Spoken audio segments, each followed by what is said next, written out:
پسره نشسته بود رو صندلی پشت میز کارش. باباش اومد دو دستش گذاشت رو شونه پسره، گفت بابا تو این دنیا کی قدرتمند و قوتمنده؟ گفت من. پدر ناراحت شد. گفت یه بار دیگه سوال میکنم، کی قدرتمندترین آدم رو زمین؟ گفت من. گفت دوباره توقع داشت بگه شما دیگه. دوباره پرسید کی قوتمنده؟ گفت من. بابایه عصبانی شد، رفت دم در وایساد و گفت یه بار دیگه سوال میکنم، قوتمندترین و قدرتمندترین مردم رو دنیا کیه؟ گفت شما.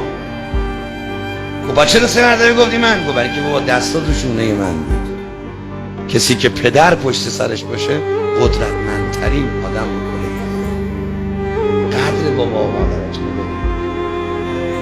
یک خدا نکنه آدم کارش به جایی بره سر قبر باباش بشینه 10 منم اشک بریزی فایده دیگه نداره. تا زنده هستن حلواشون کنه. قدر این باباهاتون رو بدونید بچه. آدم ها اگه 100 سالش هم بشه باباش زنده باشه احساس میکنه که خوب پشت سر. ای بابا آدم تو کما باشه، تو کما میشه بیمارستان افتاده باشه اما باشه.